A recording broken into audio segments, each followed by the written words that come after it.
Okay, guys. I know the mood is really damp today, but I want to remind everyone that we are New Yorkers and we are resilient.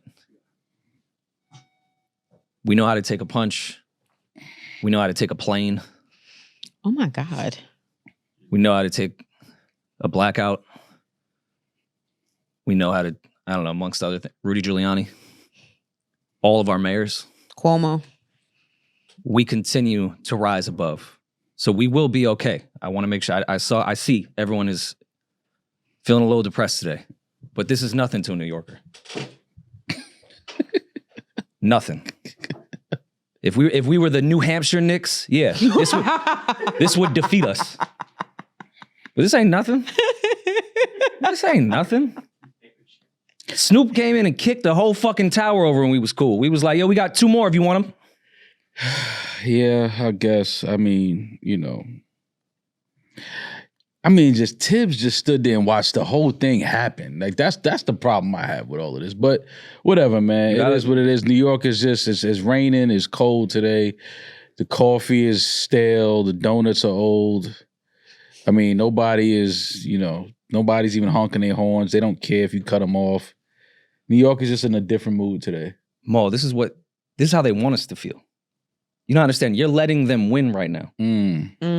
You're letting Halliburton and the oil companies win. Yeah, no, but Halliburton... This is how they want us to feel. They're happy that we feel this down. We have to get up and positive smile like, nah. What would Jalen Brunson do? What would our leader, what would our father say? No, he doesn't want us feeling this way. If Brunson doesn't feel this way, I don't feel this way. No, Brunson, who wants game one? Game one is like, that's weird shit. Brunson feels terrible today. Dog, nobody even fucks with game one like that. Yo, man. Who wants to be the first of the party? And then to make matters worse, they said Halliburton went to Pagola and bought lamb chops for everybody. You fucking lying. 82 orders of lamb chops. What type of terrorist orders 82 orders of lamb chops? And y'all let him walk away untouched. Yo, Streets is done. Streets is done. Just lamb chops for everybody. He should never be safe in New York. Oh, man. Listen, man. That was a tough game last night, but it's only one game. That's the good thing. The game's over. It's only one game. Hopefully, the Knicks are able to bounce back. Let's get our energy up. We can't let the Pacers see us down. Yeah. All right? Yeah. It's like after 9/11 when my dad used to scream in TSA lines, the terrorists are winning. Yeah. Or we'd be going into like Giant Stadium and, security went crazy and my dad would just be drunk screaming, the terrorists are winning. Like, nah, Dad, we have to up security. Like, this is okay. Yeah. The terrorists are winning. And he thought, like, he ate that. Like, he thought he was really making a political statement. It's like, nah, you know what? Maybe we should take our shoes off, Dad. It's all right, man. We'll be all right. But anyway, we are back. Episode sponsored by Boost Mobile. Rory, you know nothing about Boost Mobile. You wasn't outside with the click. You wasn't even there for that. I definitely was. Were you? Of course. Okay. I appreciate how young you think I am. No, actually, thank you. But yes, I was around for Boost Mobile. I keep thinking you're closer to 30 than 35. That's what it is. I'm actually right on the nose of 35. Yeah, I couldn't get closer to it. Exactly. That's why. But I keep thinking you're like 31. That's the problem. It's because of, the lighting doesn't do me any justice, but my skincare routine, my youthful spirit. Yes. I don't have a youthful spirit. I have such an angry old soul. Nothing about me is youthful. Yeah, not at all. And you have your just Duck how Dynasty. I tackle the day with so much angst. Your Duck Dynasty couture is back. Yeah, I love when you wear the Duck Dynasty. Well, couture. I've never worn the short sleeve. I've given y'all the mesh long sleeve, the regular long sleeve, but I've never given y'all the short sleeve. Listen, man, this is just to show the Pacers this war. Yeah. No. I love it. You know how slow I walk today? I'm never pacing again. Yeah, no. You will never see me pacing this off. Fast walks. We're not. Never. Fast walks. Ever. We need fast walks. Listen, man. Oh, man. We're down, but we're not out, Peach. As soon as Josh texted the group last night and said, go Knicks, Naismith hasn't missed a 3 since Josh said go Knicks. Okay. I think we got to sacrifice Josh. We can take a loss, but also at the same time, can we look into magnets? I don't think that I've never seen a basketball drop like that. Can we look into the theory of magnets in the rim and in the ball? Yeah, we might have to. Can we get like physics TikTok on the line right now to break that down? There's no way that ball was supposed to fall that way. Yeah. Magnets. And then 2 air balls from Jalen right to Cat. And Cat was kind of like open. No magnets. I gotta see a different angle. Nah, there was a magnet on the floor to the 2 air balls. In the paint, they had the magnet. Oh, man. I was with Demaris and Beatrice watching the game at the crib. I was like joking in the last 2 minutes. Even when the Pacers started to hit a few shots, I was like, let them have it, man. This is an easy win. Yeah. Like I stopped like even paying attention. I started making beats on Amara's MPC. Yeah. Like I was having fun. Yeah. And then I looked up 125 to 125. Nah, his foot was on the line. Thank God. We'll be fine. Oh my God. Listen, the only thing that saved New York from a mass suicide is the fact that Halliburton doesn't wear a size 10.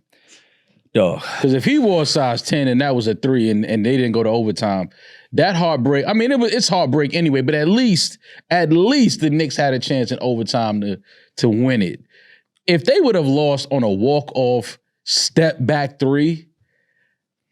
Was that game on ESPN last night? Or TNT? All right, can we look into, this is the only time I'm supporting doxing somebody's address. Whoever is the producer at TNT that then cut to Reggie Miller's face after the Pacers won, let's find the address. Yeah, but let's put that on the internet. How you mad at them being good at their job? They had to do that. Reggie's calling the games. We know his history in that building. Nah, but the timing of when they cut. Yeah. I ain't like that. They had to do that. That's part of it, man. We just was on the losing side of it last night, but I ain't even like Halliburton's choke Reggie Miller thing that he did. You ain't like it? Paused. Like, at least Reggie like added some heterosexualness to it. You just looking like wild AO. Like, spoken like a Republican. I like that. Ugh. Yeah. What you doing over there? Get the fucking dick out of your mouth, Halliburton. Damn. Sorry. I was really hurt yesterday. Rory was so mad last night that he said, don't get home safe. Yeah. Nah, I like that energy right there. Sometimes she was laughing like shit was sweet. Yeah, I don't know. sometimes I don't say you gotta have that. that Like energy. shit was sweet. I just said, all right, little bro, I'm gonna holler at you. Have a better day. He said, don't get home safe. Yo, listen, I was watching the game with my homeboy. He used to play in the league. And we smoking on the couch watching the game. And he falls asleep, like a deep sleep at the half. And I'm looking at him, I'm like, yo, this is a good game. Like, how you fall asleep? Game 1, Knicks in the conference finals, first time in 26 years. So I'm like, yo, like third quarter started. Healer wakes up and looks at the score. End of the third, top of the fourth, he wakes up, look. Halfway through the fourth, he goes, they're going to walk him down. Waking up out of a slumber like, they're being walked. He just woke up and looked. He was like, they're going to walk him down, man. So I'm looking, I'm like, yo, shut up, man. He was like, all right. He went back to sleep. He woke up with 4 minutes left. He looked. He said, Yo, as soon as Naismith hit 5 threes, I thought he was asleep. I turned and looked at him. He was up the whole time. He was like, I told you. I was like, dog, there's no way they walking them down like this. Yo, man. and even like, I was still confident when it was kind of close. I was even explaining to Demaris and Beatrice like the history of Reggie Miller getting 9 points in like 3 seconds and shit. I was like, but that's like a once in a generation. Like that'll never happen again. Yeah, no, that never will happen. That guy is retired. He's actually calling the game now. The only guy like that could do something like that. That's when it was like generational. Maybe in like 200 years that'll happen again. Yeah. Walk down. Yeah. No, I'm going to be honest with y'all, all jokes aside, that may be the worst loss I've ever watched in Knicks history. I was legitimately speechless. The Reggie Miller one was tough because it was, 7 seconds, 9 seconds, however many seconds. But the fact that I think that those shots that the Pacers made last night were tougher shots. For Naismith to hit 5 threes in a row, I'm just like, 1 3 he shot from damn near the logo. I just can't, I still can't believe that game. And then the Halliburton shot that bounced, that was like the Kawhi Toronto Raptors 6. Yo, that shit might have been worse. Yeah, that game was, but you know, as a that shit was so high, I thought it was going over the backboard. Yeah, but he shoots like that though. Halliburton has a high arcing shot. I know. I'm saying when it hit the rim, and went up, I thought that shit was going over the backboard. Yeah, no, I knew it was still right there. It was a great game. It was a tough loss, heartbreaking loss for the Knicks. But overall, great game. But I do believe that it's just one game. We got to wait and see game 2, see what the Knicks, if their spirit is broken or not. I think game 2 is going to tell us exactly where the Knicks are. But a loss like that can be a series-breaking loss. But I hope not. I think the Knicks are equipped with the right pieces this year to come back from a loss like that. I think they'll make some adjustments. But again, it's going to be tougher than it was because now Indiana has all the confidence in the world. All I'm saying is jet fuel cannot melt steel beams. Yeah. A missile hit the Pentagon. There was no evidence of a plane in Pennsylvania. And Halliburton was once ran by Dick Cheney and then was involved with every bit of oil and defense contract after 9/11. Yep. That's all I'm suggesting. Yeah. And Bin Laden was a CIA agent. And Tyrese bought 82 orders of lamb chops at Pergola after the game. Lamb chops for everybody in Manhattan. Like, is that confirmed? Like, I gotta talk to security. Like, what? Like, y'all just let him in like that? What? They wouldn't? If No. somebody said, have some fucking pride. If somebody says, how many lamb chops I got back there? They say 90. He says, give me 84. You're not gonna let him in? No, I'd send him to Josh Harthouse. Yo, your family ate today? How you feeling? I know it was a rough loss. Let's get some food in your stomach. Yeah. And regroup. All right, but it's all good though. Game 2, man. Look forward to game 2. We back in it. Go New York. I've only fucked with game 2s. Come on, go New York. And here's my thing. You know, of course, it was Knicks in 4 at one point, but I was thinking about it like the amount of Knicks in 4. I was thinking about the amount of income that brings into the city the more games that happen. Like, I think it's just better for the city if it does go 7. It's just bringing in more, more money for us as a city where we can fix potholes and such. Yeah. So I get it. That's why we blowing game 1 for the city. Okay. Give the tax, payers put some money back. A lot of money goes into the city for each playoff game. Got it. I get it. Yeah. Let's drag this out. Fatten our pockets a little bit. Yeah. And at fucking Pergola, they paid New York State and New York City tax for those lamb chops. They doubled up. Yeah. Most places don't do that. Yeah, that's a fact. You pay tax and tariff. Yeah, no fly. You got to pay to come here. Rory, let it go, babe. I never. Never. I'm holding on to this loss for the rest of my life. No, the Pacers have been ruining our lives for quite some time. Yeah, man. Only the Knicks and Pacers can have a game like that. Only the Knicks and Pacers can have a playoff game. And I don't even like the Yankees Red Sox rivalry. Like, cool. New York Boston, get it forever. I don't even like having Indiana as a op. It's not even like if it was like Knicks Lakers, I'd be like, yeah, that's an amazing rivalry. Respect. Like, ugh. Look at our op for this long. I mean, just fucking Indianapolis, Indiana. But look at how the universe works. The reason that this is a thing and this is a rivalry was because of the guy that was calling the game last night. Like, Reggie Miller's sitting there. Like, you can't write that. Like, that type of moment, that type of game to happen like that. First time the Knicks get to the conference finals in 26 years. And the guy that broke the heart of New Yorkers for years that played for the Pacers is courtside calling the game. Like, this is movie. This does not happen. Like, you have to, no matter what side you're on, you have to enjoy just the whole plot of this whole thing. You have to enjoy it.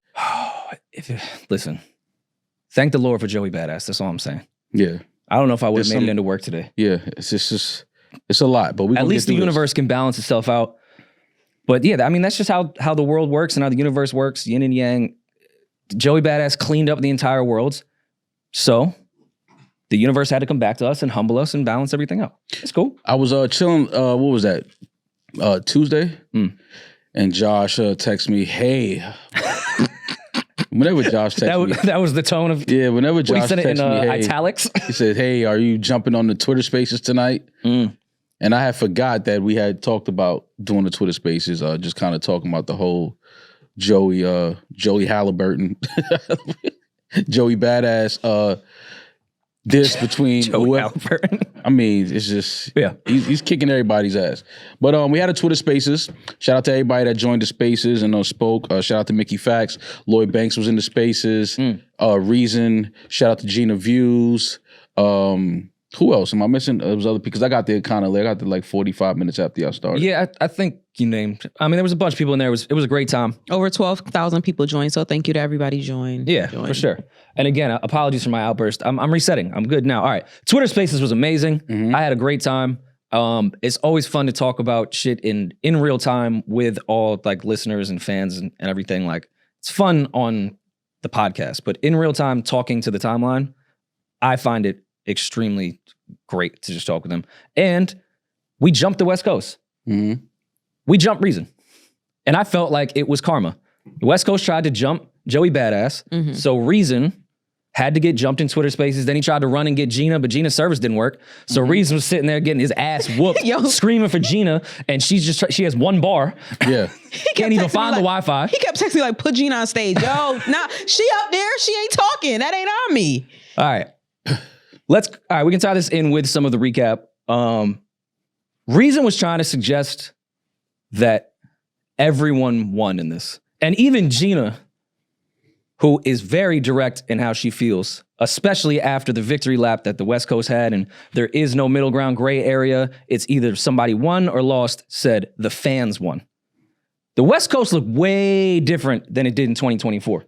Now there's a gray area for everything. Now the fans won.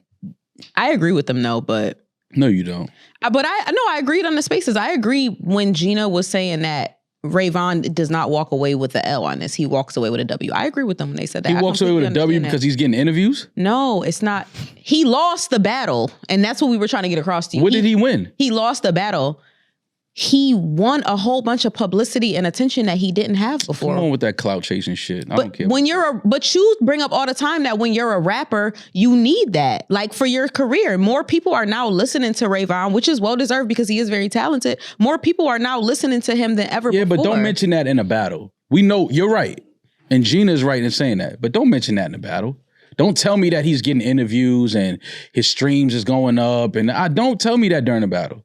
We know that. We know that's going to happen. It wasn't during the battle. The battle was over. He lost. That's the general conclusion. Yeah, but as a result of the battle, he's getting interviews. Mm-hmm. His streams are going up, and I'm cool, great. I'm not, I don't. Regardless of what Rayvon thinks about me, like I'm not mad at his. Like I want to see him be successful. He's another black. Doesn't affect your life. Yeah, at all. Either way, he's another black dude. Like I support that. Sorry. He's another black dude. It's funny. Yeah, like I support my black. I support my black people. Like I support them. I may not like him, but I support him, right? Okay. But I don't think you dislike him. I don't think you have any feelings. Yeah, I don't have any feelings about Rayvon. I could care less. But what I'm saying is, don't tell me during a battle or after a battle, it's okay. It's okay. That's just today is just not his day. That's just. See, don't let it take you there. Don't let it take you to that space. I always felt that Reggie's sister was way better than he was. Cheryl's a way better. I just want to put that out there. I know Cheryl Miller is the greatest Miller of all time. But yes, Rayvon's stream numbers go up, things like that. We know that. But to mention that during a battle when we're talking about Joey Badass winning and defeating everybody that stood in front of him or threw shots at him. It's like, don't do that right here. Don't tell me what the numbers are. Don't tell me what the streams are right now. I don't care about that. I'm talking about the records and the bars that were put forth in a battle. Mm-hmm. That's all I'm talking about. Don't tell me that. Yeah, but he getting 3 interviews tomorrow and he going in the stream. They also said that it's closer than the New Yorkers are making it. No, it's like not. He didn't get his ass. It's beat. worse. It's worser. It's worse than the LA aliens are making it appear to be. And that's where I'm so sick of people saying New York bias, because that is not the case here. The West Coast bias was showing so much, because we respected Rayvon's a little crazy, yeah. First diss. I thought it was great. I thought it was really close after Joey did the finals. I still felt like Joey edged him out in that first round. But then when you get to the town, My Town, and then the follow-up is the GoldenEye record, and the West Coast is trying to tell me it's still close. The West Coast was saying the GoldenEye record was like, they were like, oh, that's the one. I'm like, it's not. No, it's not. Saying he's gay in 20 different ways over a bad flip of the back down beat is not close in the battle. It's just not. After Joey and Loaded Lux clean everybody up. Yeah, no. It's not close. Even Daylight's AO shit that came out after, which was way better than his first one, probably my favorite one that Light put out. It may be in the top 3 of this battle. Still didn't hit. It was over after My Town came out. Yeah, I don't care what you put out after. Put out a whole mixtape. It's done. Listen, it's over. I don't care to hear any more records about this or coming out of this. It's just one of those things. There was a moment. It was cool. All of the rappers, all of the MCs put their best work forward. Let the people decide. It's decided. It's not closed. Joey cleaned everybody up.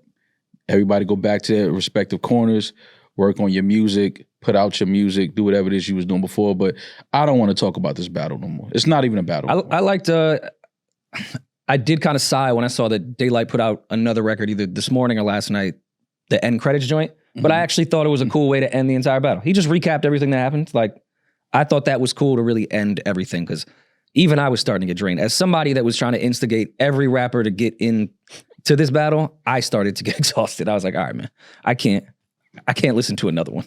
This has gone way too far. And even I'm happy that Rayvon definitely stopped. And I saw that he posted like a live performance. I'm with Gina and Reason on, okay, it's kind of a win for him for the eyes. But if he doesn't do anything with the eyes, because I feel like attention these days is cheap. They just move on to the next thing. So yeah, he could have 500,000 impressions, but they're just going to move on to the next thing. If he doesn't capitalize. So I can say for sure Rayvon lost this battle, but on the other side, I can't say it was a win for him unless he capitalizes off the eyes that are on him.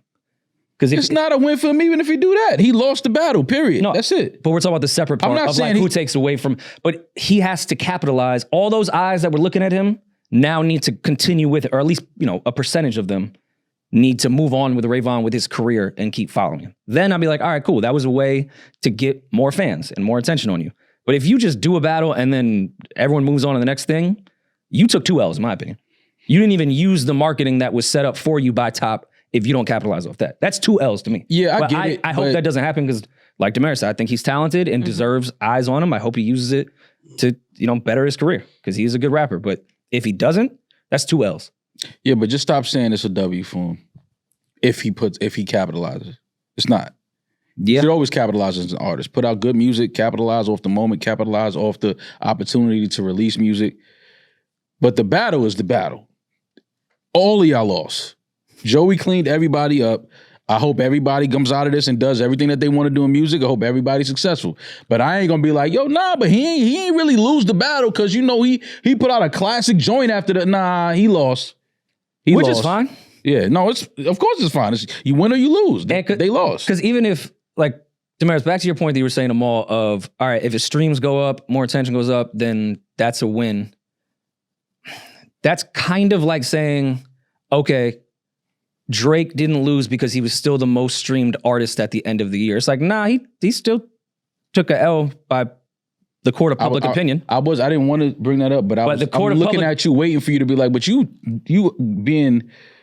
By the court of public opinion, Drake took an L, but at the end of the year, he was the highest streamed artist of the year, and no one went, oh, never mind, Drake didn't take an L. But that's completely different because completely different because Drake had, and we said this before the battle, Drake had nowhere to go but down. There was nothing he could have gained from this battle other than when we mentioned during the DJ Head interview, he could completely kill that boogeyman shit like I'm the real boogeyman. That was the only thing that he had to gain from this battle. To gain from it, if he beat Kendrick, I had said he would be in the absolute conversation of one of the greatest rappers of all time. Like if he cleaned up, that would have been like, all right, but that was the only Drake is already here, but now he's got. That was the only accolade he had to gain, right? Which is a big accolade, but he's already at the top. With Rayvon had nowhere to go but up. So that's why I think that's streaming numbers. Different. You can't say someone didn't take an L just because they got more streaming. But nobody said that he didn't take an L.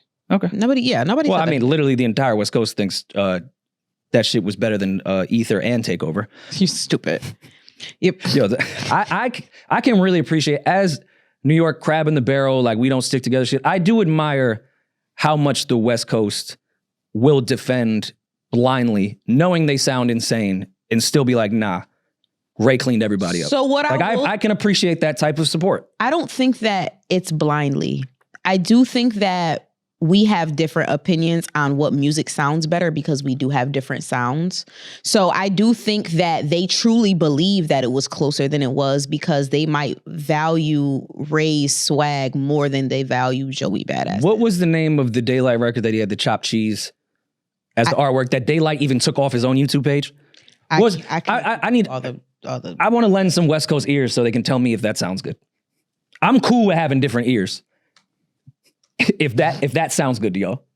Listen. Nah, that wasn't. I didn't even really see them standing up for Daylight. I saw them really standing up for Ray. Well, that's actually what I want to talk about. I'm glad you brought that up. The only person I felt actually had something to lose in this battle for real was Daylight.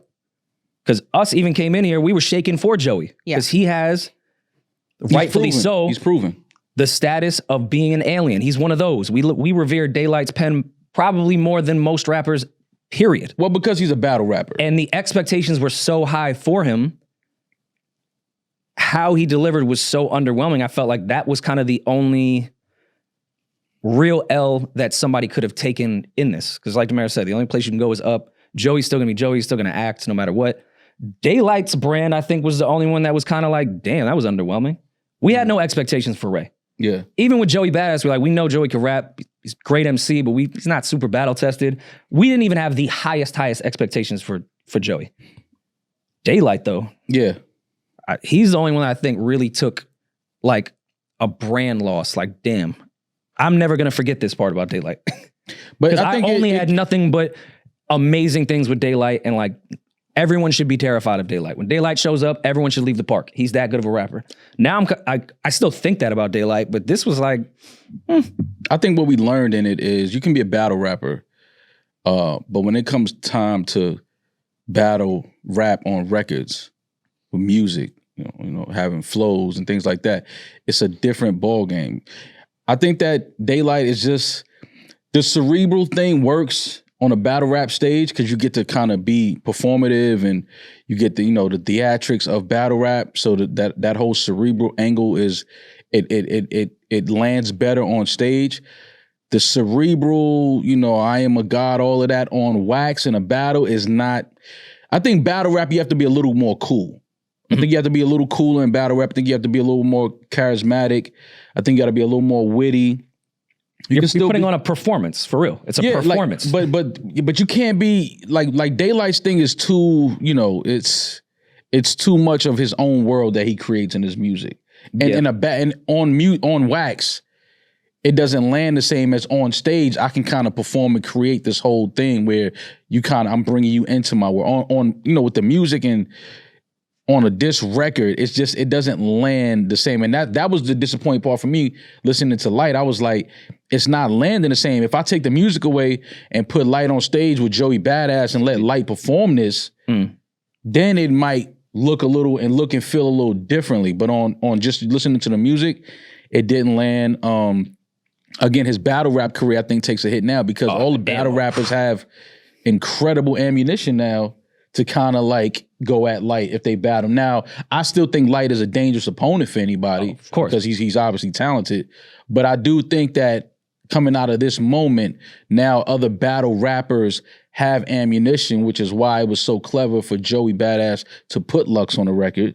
Yeah. To kind of like, you know, allude to that, like Lux floated on that shit. You understand? Like Lux can on music, but you see, because Lux is a little more charismatic, he's a little cool in the things that he's saying and how he frames his bars and things like that. It's not as Lux can get into that cerebral zone too, but I think he knows how to turn it off a little bit when it's like in the music. I mean, Lux even knows how to dumb it down at the right time, because we know Lux can leave Earth the way Daylight. They're actually very similar in that way of leaving Earth. But Lux, his most famous round ever was dumbed down. He he made a hook out of that shit. He repeated the same thing 15 times. And that's one of his best shits ever because he knows when to dumb it down.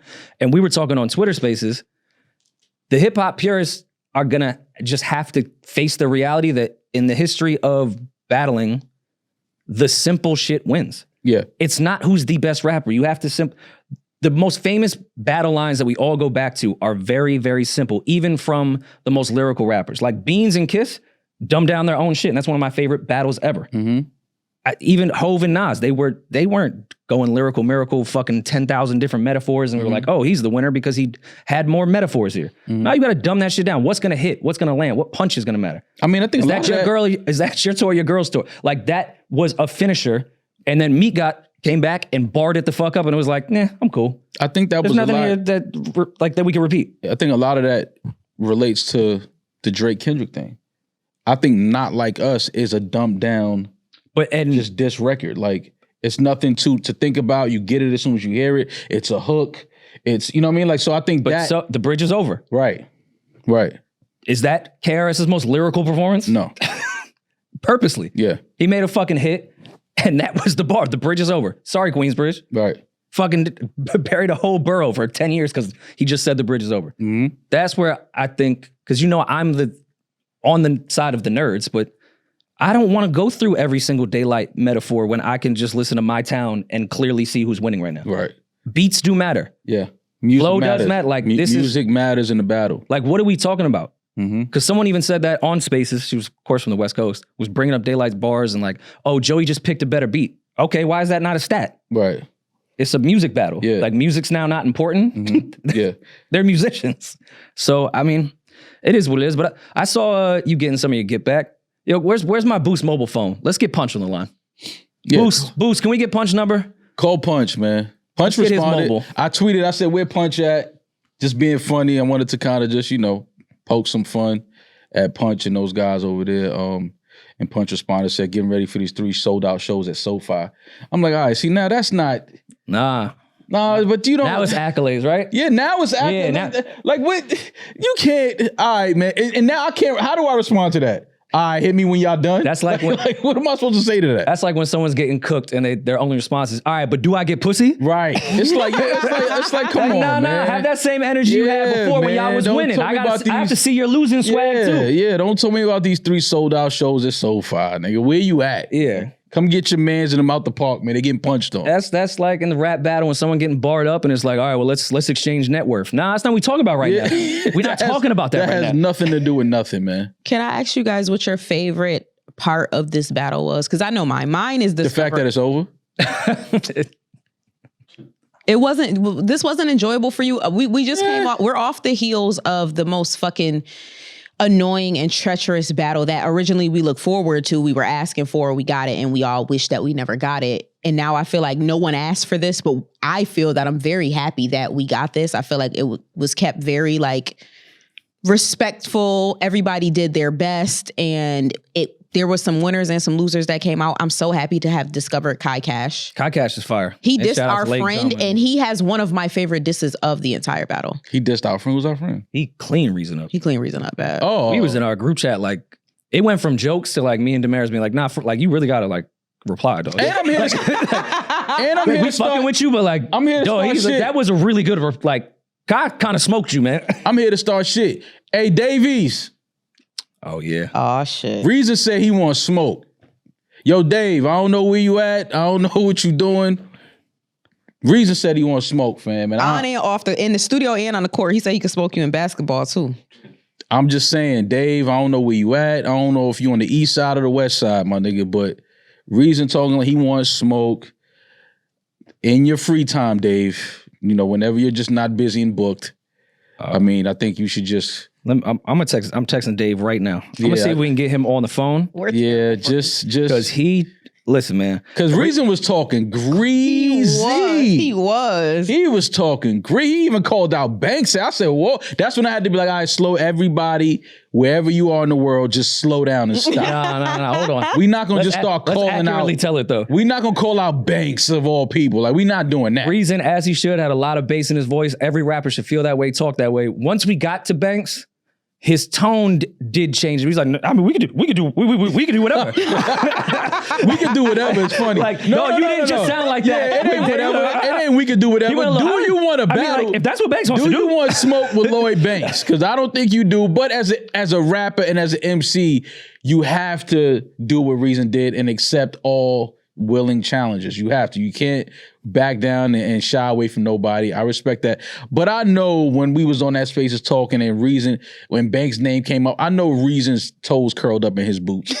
Cause this is Banks. This is Banks we talking about, man. Like this ain't nobody to even play with like that. Like it's certain names when it comes to battle rapping that you should just kind of leave alone. And Reason is like a real hip hop fan for real and pays attention to everything. I know he just listened to AON3 that Banks just put out. Banks is rapping better than he's ever rapped in his life, and that's crazy to say that Banks is still getting better. I know Reason was sitting there like, well, shit. I mean, I can't say no, but I don't. You can't. And then we took it too far and say, I mean, if Ransom was from New York with this little different story here. And he said, nah, man, I just had him on my project. Like, I don't. Stop. Don't tell us about what you just had him on. He's still, if I'm Kai, I might put another Reason diss out. Nah, like you Reason, rightfully so. We said he's allowed to enter the chat. His name was brought up, whatever. But once Kai gets in and you have like a great verse towards Reason and no response, like I thought Reason, your whole shit was saying you wanted to rap. Now you don't want to rap? I got to listen to this Kai Cash dude because y'all keep telling me about him. I know he's Lake and Drums artist, so I want to get into his music. I gotta hear what he's saying. What part of the city he from? I believe Brooklyn. Okay. Yeah, pretty sure. I check him out, man. And I'm pretty sure he's tied to like the Junior Mafia camp as like one of the kids.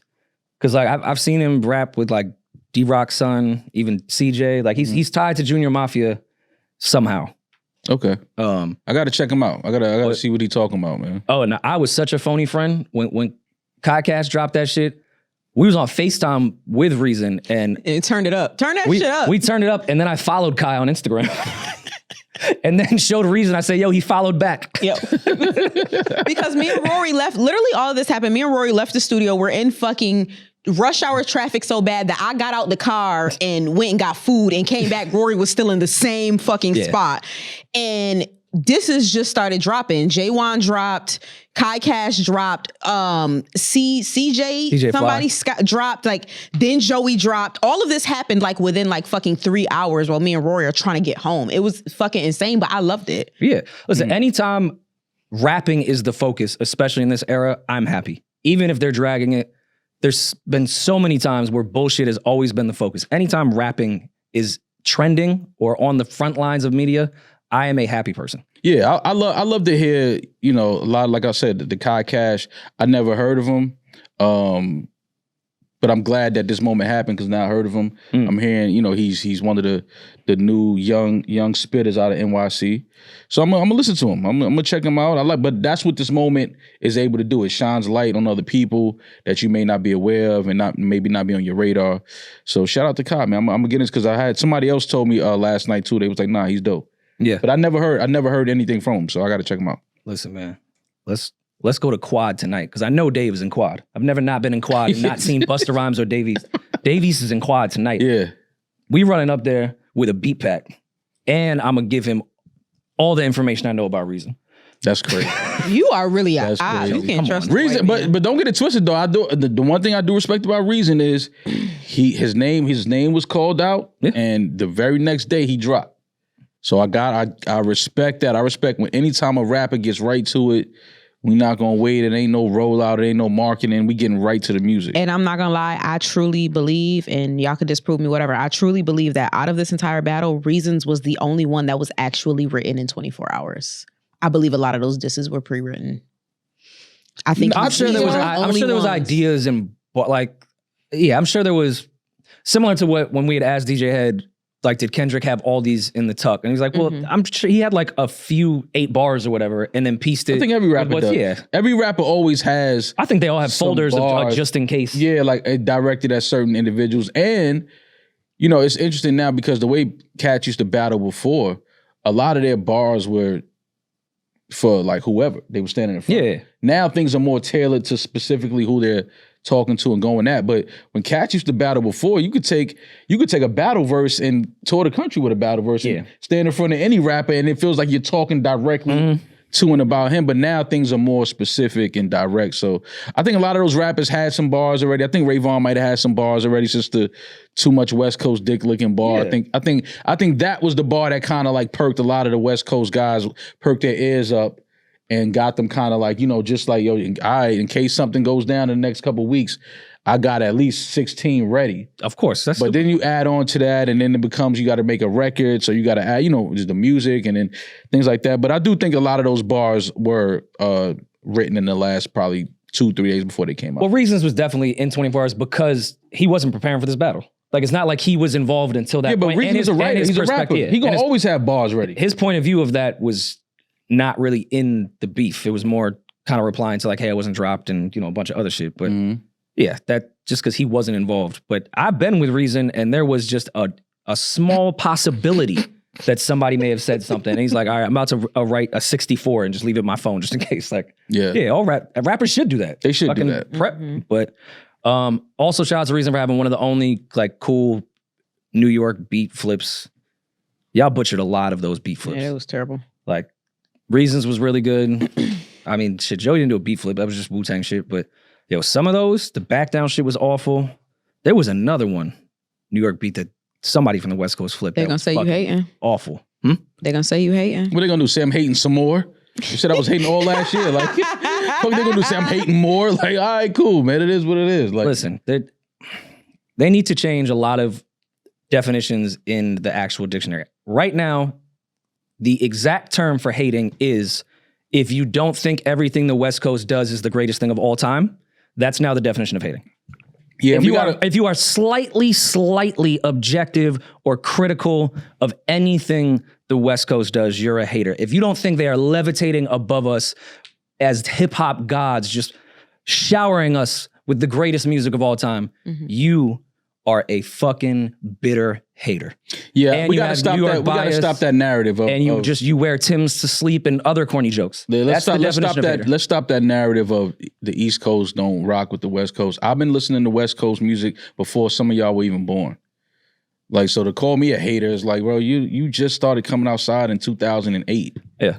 Like, what are we talking about? The first Kendrick album you heard was Damn. Yeah, like, come on, man. Like, it's nothing but love for the West Coast. But this was a good moment. Shout out to all the MCs, all the rappers that participated and, you know, put some music out. But let's wrap this shit up. Yeah. It's over. Stop me if this is too much hip hop talk, but I feel like we don't talk music as much as we should. We did have another interesting conversation on Twitter Spaces Mall. I had said that the West Coast for like the last 15, 20 years, at least since 2010, and maybe before, has been the mecca for lyricism. Yeah, I let that sit with me for a couple days. My knee-jerk reaction would have sounded very emotional on Spaces. It was like me at the beginning of this episode with the Pacers. It sounded like I was hating. I just don't know how you could say that and they just got packed up by one rapper from New York. Agreed, but they didn't send everybody. I mean, they sent one of their best, which is Daylight. But who was everybody? What do you mean? Like, who else was they supposed to send? I mean, Westside Boogie didn't get involved. Vince Staples didn't get involved. Kendrick didn't get involved. Like, okay, there was Jadakiss didn't get involved. Fair. No, but I'm saying in the new Styles like, Kiss didn't get involved. Kiss first came out in the 90s. I'm talking about from like 2010 on. I feel like the West Coast, when it comes to lyricists, they've had the most. If you go from Vince to Boogie, Kendrick, Q, J-Rock, Nipsey, like I could continue. And yeah, I don't know if another region can say that. Of that amount. There's been great ones. There's been great spitters from Atlanta. But here's what you said. You said the Mecca. Totality. You said the Mecca. Meaning the most. Yes, there is the most lyricists. But you just going off of the last 15 years. Mecca That's what I was is saying. like of all as like the okay, birth. then all right. I misused yeah, like Mecca. that was my thing with him. He like I the Mecca. there. Like I meant within this time span. Of course not. Like even the Garden, when we haven't been to an Eastern Conference Finals since fucking 1998, was still the Mecca. We haven't won a championship since 73. It's always been the Mecca. I get y'all that. I'm saying of just that time frame. Not of all time, it's New York, and it's not even remotely fucking close. But, hold on. Actually, let's clarify, Maul. The definition of Mecca is a place regarded as a center for a specified group activity or interest. So it doesn't mean just from the beginning of time. It means the center. It's the main place, the main meeting ground. So, and New York City is the main place for rap and lyricism, and will always today. Be that. You think today? Absolutely. You think that, Maul? Okay. Absolutely. Lyricism is the key word you're talking about. Like New York has always been known for lyricism. There are some West Coast cats that can get into their lyricism bag, but the West Coast was always more vibe. It was always more energy. It was always more style, like catered. It wasn't so heavy lyricist. But baby, like now, what about now? Can you name in the last few years, they've had a lot of cats coming out of the West Coast that can really rap and get into their lyricist. No, but bag. I'm saying now, if for New York, can you name anybody from New York that has been active after the blog era? Action, Joey. Yeah, it's a few rappers. But again, I don't think that matches up to the amount that the West Coast has had it based off just the 7 names that I just named. And then you even add in people like Reason, people like Simba, like it keeps going as far as lyricists that have been dominating with catalog too, like making good music. And to me, that's big on lyricism too. I don't care if you could just rap all fucking day. I like that every now and then. I like freestyle, but I like lyricism with music. Mm-hmm. And I can say the West Coast has been doing that at a high level. No, you've had some really, really dope artists come out of the West Coast in the last few years. Like I will say to that. Like there's been a lot of talent. But there's always been talent coming out of the West Coast though. Like, but I'm saying specifically like lyricists. Like I wouldn't even say YG is the most lyrical guy ever, but My Crazy Life, he's barring up in that shit, and it's great music. Like, the West has been dominating in how I feel with lyricists that can make good music and make good albums. They're going to bar up in this whole thing, and we're going to enjoy the song. I'm just saying, just saying that, and then Joey Badass just packed everybody up is insane to me, though. Because I get what you're saying, and I understand why you're saying it, because you're looking at volume over the years and albums and artists, things like that. But to say it's the mecca of lyricists, at least in the last 15 years, you said, and then Joey Badass come along, and whoever y'all feel like is y'all guys right now on the lyricist side who can battle, who can really rap, he just packed everybody up. So again, it's like them up. That if everyone got involved, I'd be curious to see that. I mean, I'd leave Joey alone right now. I'm motherfuckers in shape. But I mean, listen. Well, somebody said Boogie Boogie need to say something. And Boogie said no, we don't. Yeah. we need to hear from Boogie, and Boogie was like, no, we don't. Yeah. Like I'm not in that. I'm going to my son's basketball game. I ain't even doing that. I'm not in that. Like, leave me alone. My son is playing ball. He looking like he's trying to really do something with this right now. I'm in the gym. Like we don't need Boogie right now. Even like Dom Kennedy, of course, has a lot of style and lifestyle to his music, but let's not act like Dom can't go. I don't know if I'm looking the original Dom Kennedy. He is barring up in that. I don't know if I'm looking at Dom Kennedy like a lyricist. The original Dom Kennedy mixtape, he rapping. I know. Dom could rap, but I'm not gonna look at Dom and be like, yo, he's a lyricist. I would never look at Dom Kennedy and say he's a lyricist. I think he got a whole lot of style and vibe and charisma and all of that. But lyricist, I don't know if I say that about Yellow Album, cool, because he was trying to make great music. With Love from the West Side too, all that. But the original Dom Kennedy mixtape, he is just straight rapping that entire time. No, that's Dom lyricism shit. He could rap. So that's also what I'm saying with the West. Like, they got guys that can go, but pull it back to make better music. Like, Schoolboy, I don't even think gets credit for how good of a lyricist he is, because Schoolboy focuses on making good songs. Mm-hmm. But you throw Schoolboy in a Leakers freestyle with people that you think are top tier lyricists, he's gonna hang. Like, it won't feel like a misstep. J-Rock right there too. I feel like J-Rock on Redemption dumbed down a lot of stuff to make great music. J-Rock can rap. J-Rock can go. With J-Rock. Yeah, I'll fuck with J-Rock. And let's not act like Soul can't go, Kendrick can't go. I mean, they've been smoking us. It hurts me to say, but you know. Well, thank you. We have to regroup. Thank you, Unique. Joey needs to hold a summit. Jalen Brunson and Joey Badass need to keep the city together. That's all I'm saying. Yeah. And since Jalen Brunson and all them got streets, what street? We got to give Joey like Flatbush Ave, right? Hmm. Atlantic something. Atlantic. Marcus Garvey. Maybe the borough. The whole Brooklyn? No. You can't give him the give whole him Brooklyn. Marcy. Fuck it.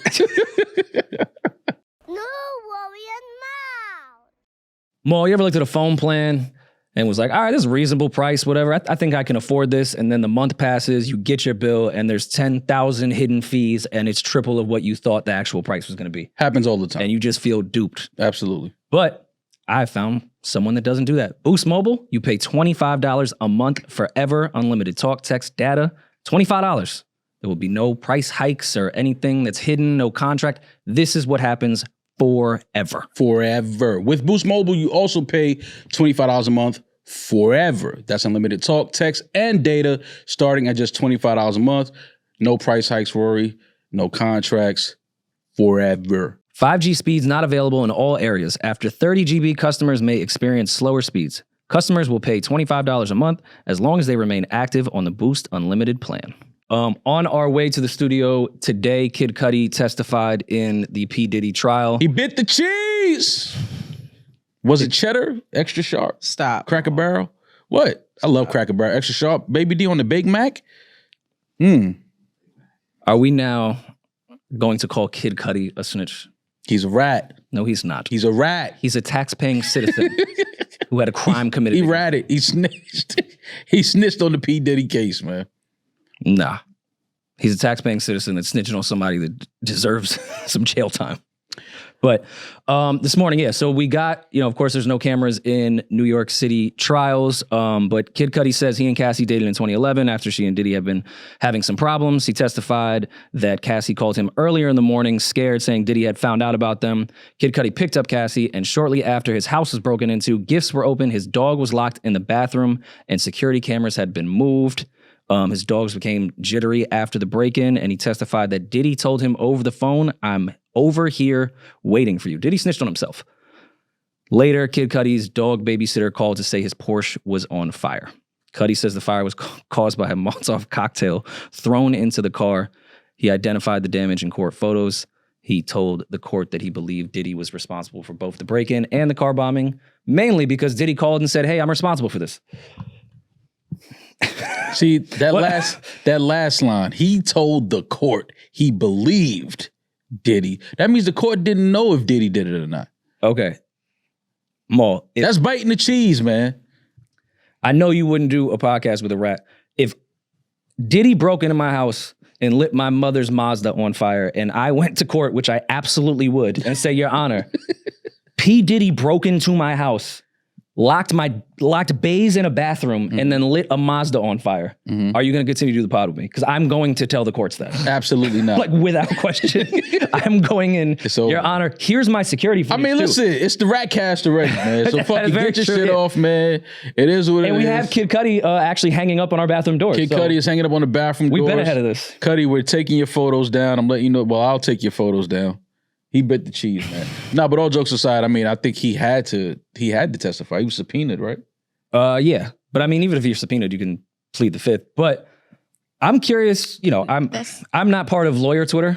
So I don't really know the prosecution strategy. What's wrong, Demaris? Nothing. Go ahead. Just plead the fifth. You can't plead the fifth on shit that, I mean, I guess, but you can't plead the fifth on shit that wouldn't incriminate you. That's to keep yourself from being incriminated. Well, that's the rule of the fifth, but you can just plead the fifth. You don't have to speak based off counsel. I plead the fifth. Okay, go ahead. Yeah. He says his dog became jittery and on it. Your dog was jittery before that break-in. I think it's a good move. Your dog has separation anxiety. Every time you leave the house, your dog's shaking like a leaf.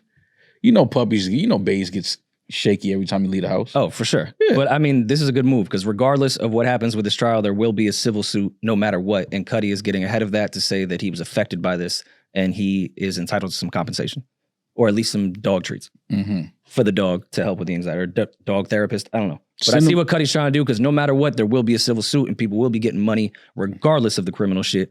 But he's trying to get that farmer's dog sponsorship. So are we. Don't say it. Farmer's dog. Again, I'm not sure what the prosecution is doing at this moment because it feels like everyone they bring up is not speaking to anything that Puff is actually charged for. So I guess they're maybe taking these first few weeks to just paint Puff's character of who he is. But from what I've seen, there hasn't been anything that like points directly to the charges, I feel like. But again, I know nothing about legality and I'm sure the state of New York has a good strategy and knows what they're doing. But yeah, I guess this is just trying to paint Diddy as an awful human being. What do you feel about the trial so far, though? Do you feel like there's absolutely no way Puff can walk away from this? Do you feel like he absolutely will walk away from this? I don't know. If the prosecution continues to go this angle of just bringing in people that are making Puff, rightfully so, look insane, controlling, a monster, added like a danger to society, no, because that's not what he's charged for. Like you and I both have said, based off just the footage in that hotel room, we think Puff needs to sit down, but that's not what he's charged for. So when you're asking about the case, they got to start bringing in some witnesses that can provide some real fucking evidence to what he's charged for. But I guess maybe they're just trying to get the jury in the beginning to see that this guy was out of control and that Cassie, even though she was giving consent in certain things, was in a position that she could not leave. Look at what this guy would do if you even spoke to her. Cassie had no way to leave him at this point based off the environment that he created. I don't know if that's going to then pivot to here's why it's a RICO sex trafficking case. I think, but the RICO is so, because there are things in the RICO, I think that if they prove, like, I think arson is one of them. I think intimidation is one of them. Okay. So it's a lot of those little nuances inside of a RICO case that I think that they are absolutely proven to be true right now. And I mean, I was always very confused at the one-man RICO thing, but I guess they're trying to say like his staff was complicit to this because they were booking certain stuff and involved in it. And I guess it was funded by his business, but I don't know if that makes his business a criminal enterprise just because he used the staff. But I could be wrong. Again, I don't know what that would be, but I've never even seen a one-man RICO before. Yeah. So, crazy. And usually within the RICO, other people are charged within it. Mm-hmm. Like, even when Gotti was doing the RICO, there was co-defendants of why this was a crime syndicate and what they were doing here and there. Like, to just have one person, I don't know. But again, I don't know shit. So, yeah, if there is like arson and stuff like that, yeah, it could definitely be part of a RICO, and that's proven here. Mm-hmm. And I mean, I know he's joking about the rat thing, but, you know, Cudi was privy to the abuse Cassie was going through and how crazy he is. Like, yeah, stick up for your friend.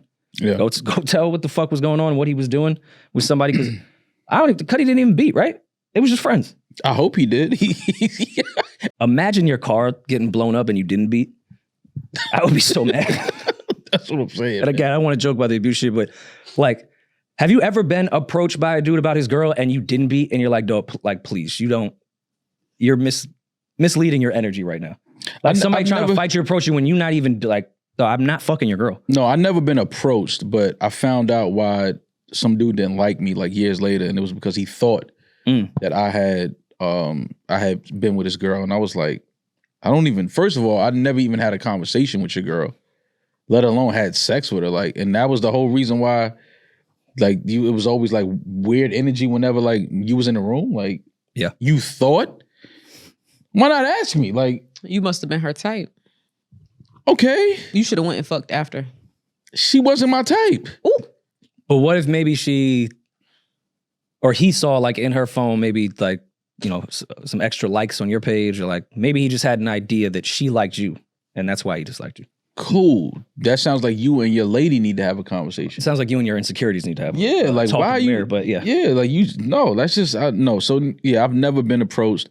I'm past the being approached age limit at this point in my life. Like, nobody's approaching me about allegedly sleeping with their woman at this point. Demaris, how would you feel if your girl had a history with Maul, or like was a little too thirsty in comments 5 years ago towards Maul? I don't know if I'd like it either. I'd be turned off.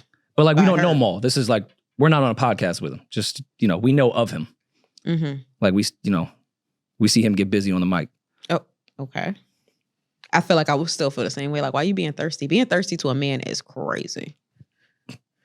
You all in his likes, like commenting under his shit, and he don't know you. That's all right. But what if she likes his pod like a little too much?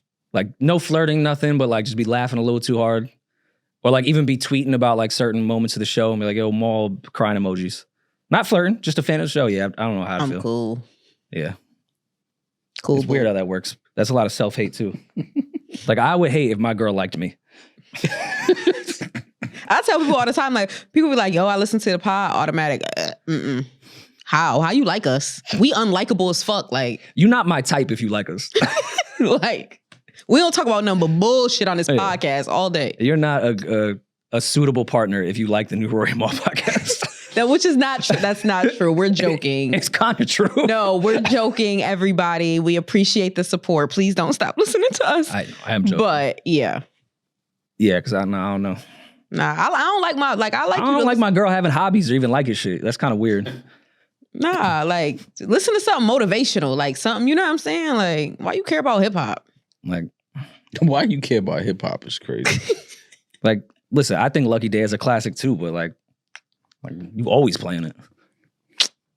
Yeah. Which one of your girls? Never mind. That sound like a real conversation. Yeah. That sound like you see. You let people tell jokes long enough. Somebody gonna say something that's gonna land a little real. Like, well, hold up, that felt a little personal. That didn't feel like a freestyle. That was a written. Well, I took a woman who I was in a full blown relationship with that loved Kid Cudi to go see him at Radio City and hung with him. I do not have any insecurity of a girl liking Lucky Day. Yeah, you hung out with him knowing that she was drooling, looking through his fucking drawers the whole time. Like, she had x-ray vision looking at that nigga dick sitting next to you, and you hung with them?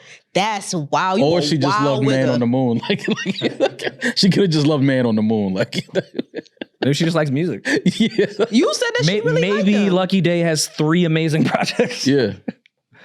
Yeah, I don't have that. But if she was like, hypothetically, like, thirsty about Cudi, or like, you know, I saw maybe in the past when we weren't together that she was throwing wild heart eye emojis or like a DM or something, then I'd be like, nah, we're not going to that fucking show. I'm cool on that. Peach asked, what if Lucky Day saved her? Oh, I see what Pete. Who Kid Cudi saved somebody's life in high school? Everybody that's like 34, Cudi saved their life in high school. That is true. Or no, probably like 28. Because I was in college when Cudi came up. Yeah, 28-year-olds, like, there'd be no 28-year-olds. They all would have killed themselves if Cudi didn't exist. The whole generation gone. They're literally, we would not know one 28-year-old. Yeah. It would just go 27 to 29, and that's it. There'd be no Pete Davidson, nothing. Just stupid. Oh my God. But yeah, Cudi has that story for a lot of people. This trial is interesting though. I'm not gonna lie. Like the more I kind of like, read up on it and see what's going on and listen to things, I'm just like, man, I don't know. As somebody on the jury, like, what do you think that their stance is? Like, what are they talking about? Like, are they a little like confused? Are they a little like, indecisive? You think they're still indecisive, or you think they're like leaning more towards like, nah, this dude is definitely guilty of all this shit? I think they think he's an insane person, but I think they're sitting there waiting for like, all right, when are we going to get to the reason we're here? Like, when is something going to be trafficked? Yeah. Because, I mean, yeah, I guess hiring a male prostitute consensually is illegal, but is that a sex trafficking RICO? Like, if you're flying like plane loads of prostitutes across the country for a wild sex, then I guess maybe that would be, but it don't have to be. But if I go to Backpage and just hire a prostitute, I get that's technically sex trafficking, this and that, but not to the degree that the fucking state and feds would do this. They have to have more info that we don't know. They have to just be setting this up. That's what I keep for saying. Some bombshell. Like, there's no way. It's something that they still holding that big joker somewhere. Because of course we already know that prosecutors and court always try to get the celebrities, and that's how they move up in the ranks, attention, this and that. But there's no way they would do all this knowing that they could potentially completely lose this trial. Because then you're never going to have a career again. Yeah. So they have to have some. There's no fucking way. Well, we'll see. I mean, I think that, it's moving pretty quickly. I will say that.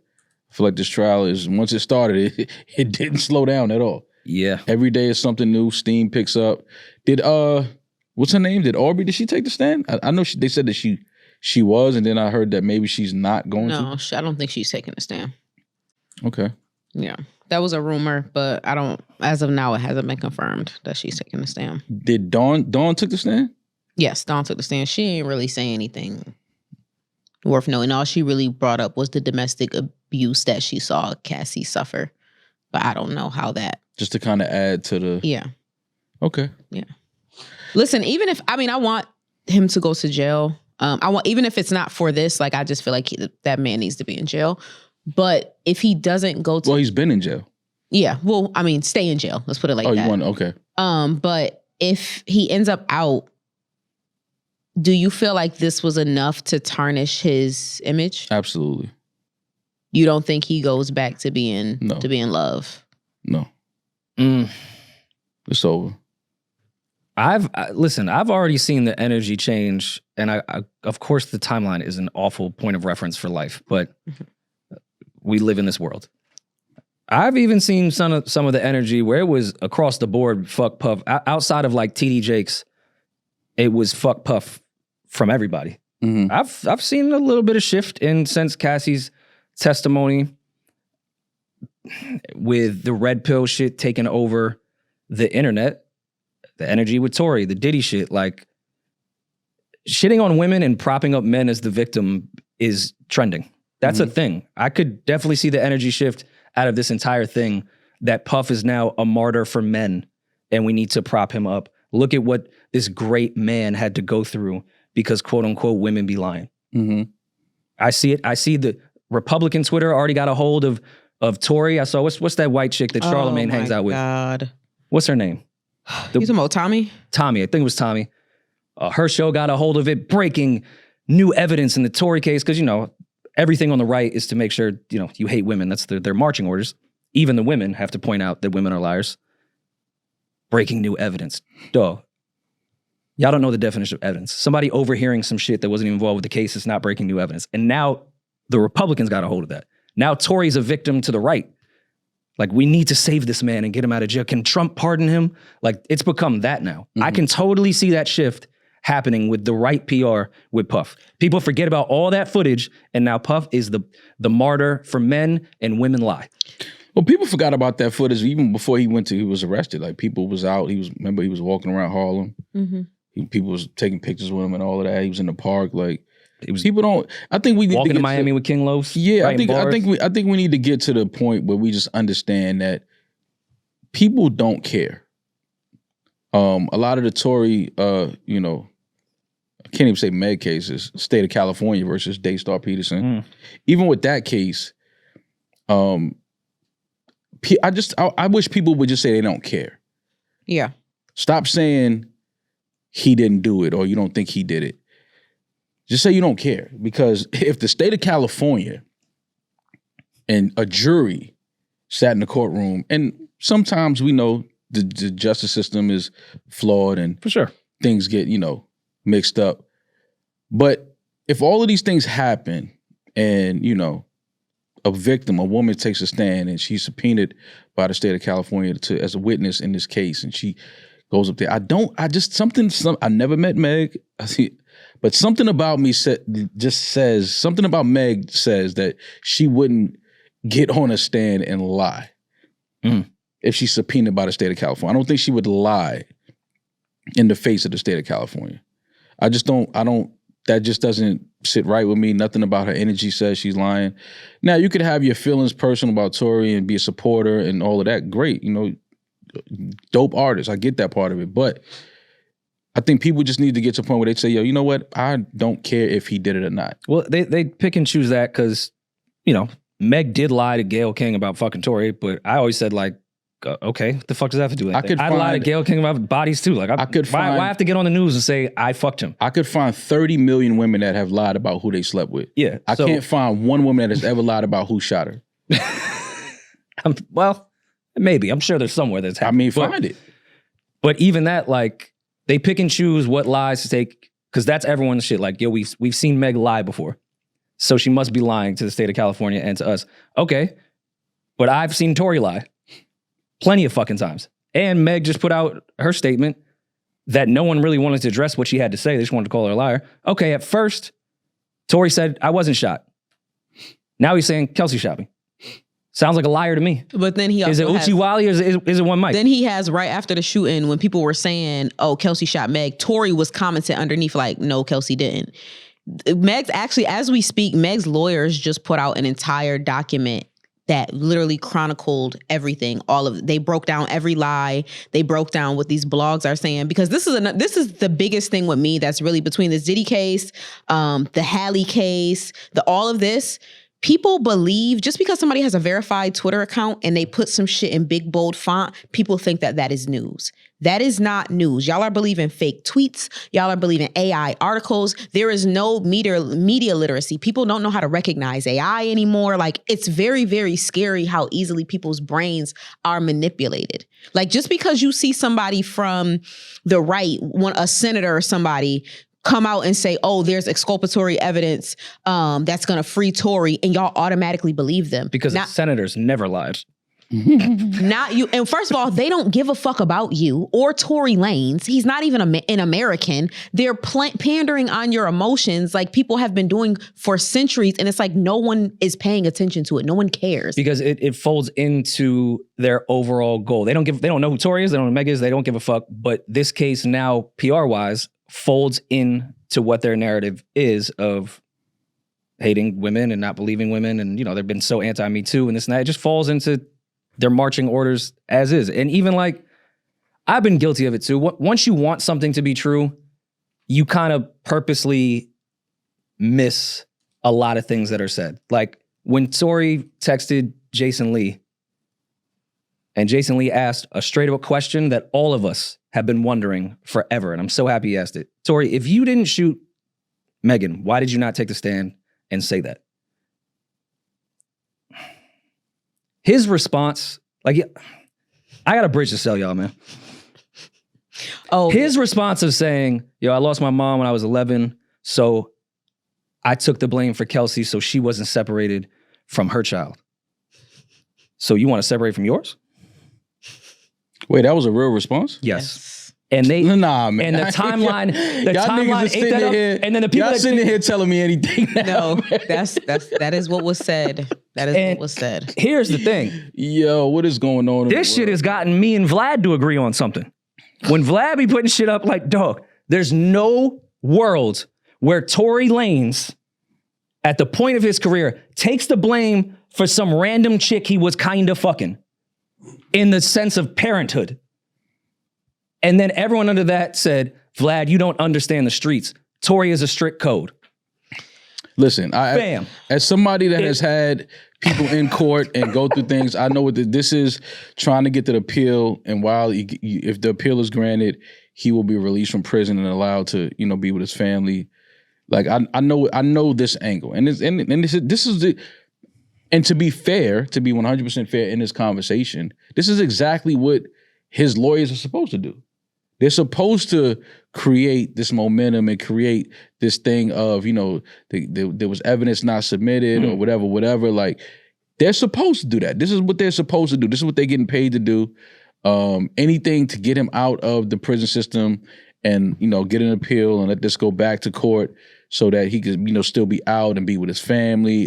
It maybe even be able to record music and be able to make money to support his legal fees. This is all part of just a bigger thing than I didn't do it versus did he do it. This is all what the defense is supposed to do. They're supposed to try to get their client out. He was just stabbed in prison. He was just attacked in prison. So this is what's supposed to happen as a result of that. Like, we need to get him out of that environment. Let's try to fight the case. Let's get the appeal while he's home, while he's on the outside. Like, this is what his lawyers are supposed to do. And again, like, guilty of it. When you want something to be true, I saw people saying, oh, well, Tory owned a strip club, and if he took the stand, he wouldn't have been able to run. There's Miami law that once you take the stand, you can't be involved in strip club or places that sell alcohol. So that's why he couldn't take the stand, because then he couldn't run the strip club he has. I'm like, yo, do y'all just like type into ChatGPT, make up some bullshit for me to tweet? My favorite ones is he was finally independent and he was about to change the music industry game. And just like Michael Jackson, they had to tarnish his name. Y'all gotta be fucking kidding me. Y'all have got to be fucking kidding me. Please. He sold the first NFT song, so Jay-Z had to take him out. Yeah, that's one thing they got. I promise one thing. I respected what he was doing independently. I thought it was great, but dog, nobody in the industry was like, we have to take him down because he's going to change. I'm not going to say nobody in the industry couldn't do it, but Tory will. I'm not going to say nobody in the industry. I will say that Jay-Z is not trying to take down Tory Lanez. I'm not going to say nobody in the industry is trying to. I can promise y'all the one person who is not invested in this as much as y'all think he is Sean Carter. They saying Sean Carter trying to take down DDG. They just gotta. I mean, listen, man. All right. Is there anybody else in the industry other than Sean Carter? Is there anybody else in the music business other than Sean Carter? Like, why is it always on Jay-Z's plate? We are Jay-Z stans, Hovengers, everything. As that, I'm telling you guys, you're giving Jay-Z too much credit. Yeah, way too much credit. He don't give a fuck. No influence in the California court system. At all. At all. Listen, man, and I'm fine being the pander pick-me cast. Yes, I'll pander to fucking truth and logic. I pick logic. Because I love Chig's YouTube page. Shout out to Chigs. He supported us. Great in the podcast space. Chigs, I know you've thus deleted this video, but I cannot believe the level of delusion you are taking your page in the name of Tory Lanez. You had your man up there do a deep dive in how the guy that stabbed Tory Lanez, Chigs and his team went through that guy's background. In 2001 or whatever, he killed like a 12-year-old. It was an awful case. And during his case, when he killed a 12-year-old, his cousin took the stand. And his cousin's last name was Perez. The head of Rock Nation is Desiree Perez. They were suggesting that because in 2001, this guy had a cousin with the last name Perez, that Desiree Perez was also related to this person and went through the cousin to then have that guy kill Tory Lanez. I also want to note that this gentleman is Mexican and Desiree is not, and Perez is one of the most common fucking names. Yeah, it's Smith. These are Mexican Perez. Desiree is not Mexican. Nah, but they cousins though. That's your cousin. Listen, man. It's not even the same country. Listen, I enjoy the bullshit. I think it's entertaining, some of it. I think it's funny to see how people think and people, how their minds work. I think it's interesting. It's interesting. I feel bad. Eden has a cousin that I met with the last name Perez. We need to investigate Eden. Yeah. Yeah, he might be part of it. He's tied to this. Yeah.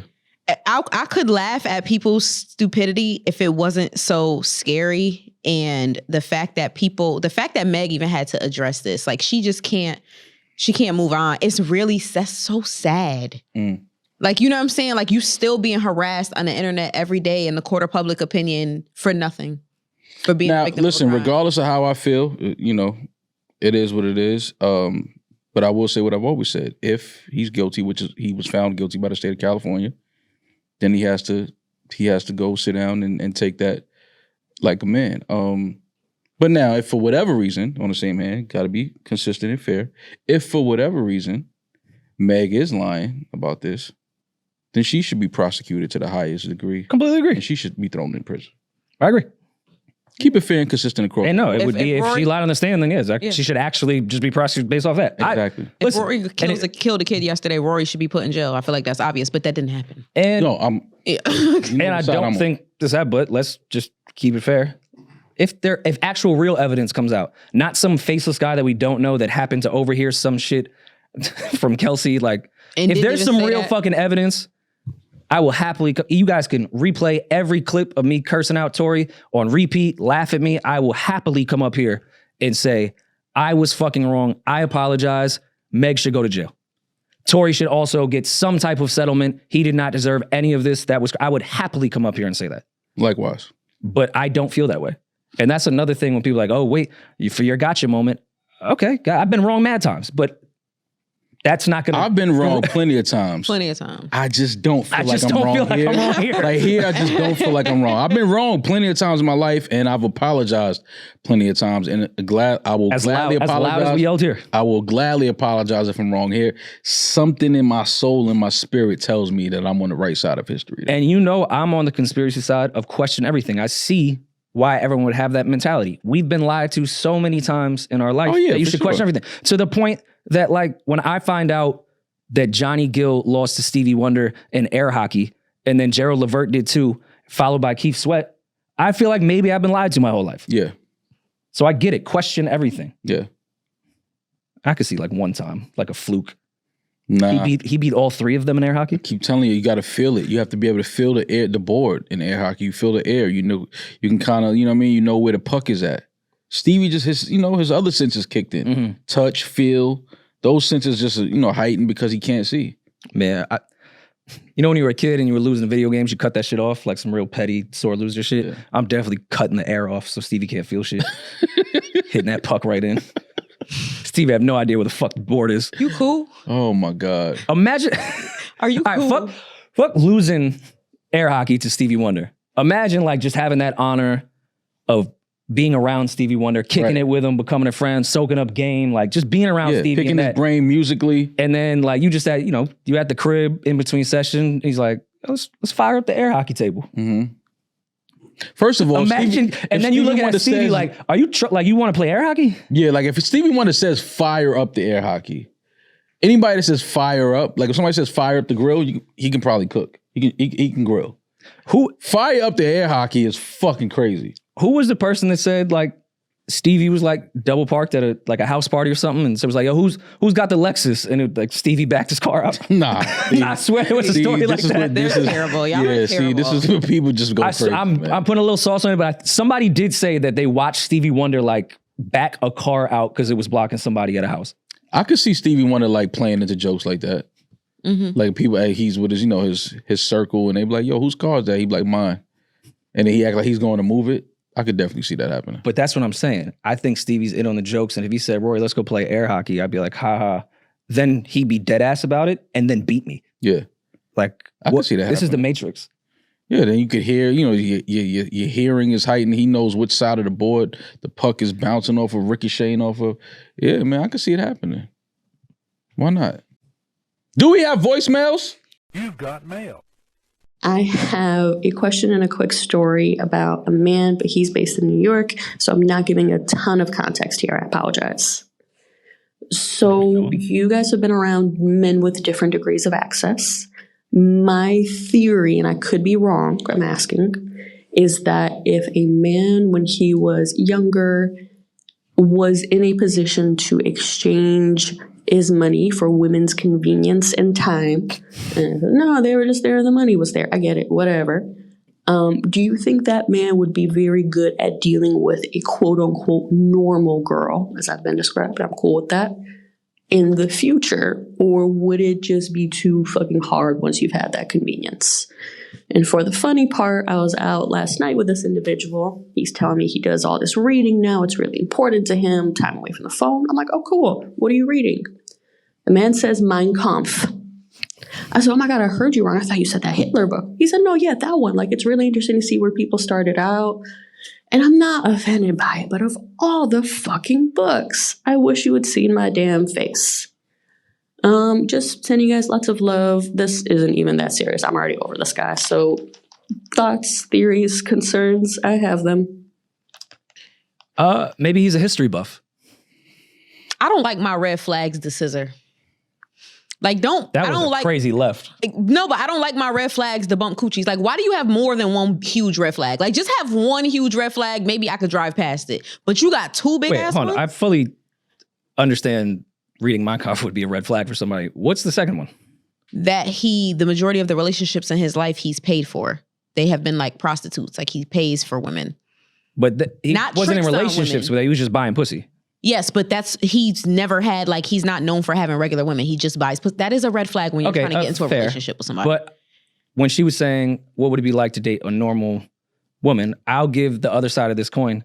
The main real reason for prostitutes is for men in normal relationships to cheat without any problems. But that's not his. Like, it's for people in normal relationships. Yes, but that's what Why do old people say men that? do that. Why do people say That cheat with a prostitute? who do you think fucks prostitutes the most? Married men or single men? I think both. I think equally. both. I don't think Okay. it's a specialty. Yeah, that's why I don't understand when people say, oh, you know, guys that are in relationships or married, they have sex with prostitutes because they don't want no problems. We see mad prostitutes cause problems every day on the timeline. We see mad prostitutes fair do point. IG lives and tell everything that happened and expose text messages. Like, we see that all the time. Remember the golden era when people were paying for pussy in return for silence? Now you're paying for a problem. You're paying for a problem. You're paying. She want a rollout. She want a Rolex. She want like You want roll. She want all kind of rolls. How I paid for stress. Cinnamon rolls. She want everything. Okay, but I mean, she did mention he was a man of access, but usually that only happens with men that have a high status and they're trying to get some attention based off saying, hey, I was fucking this guy, he was flying me, paying for this and that. You know, that's usually when we see when prostitutes or escorts do that. It's for an NBA player. But if it's just a guy that may have a few dollars and some access, I don't know if prostitutes doing that. But I mean, this pod is not the one to be well-versed in buying pussy. But I've always felt that prostitutes were there more for married men than anyone else. Like, they're dating they're in a normal relationship and it's not working.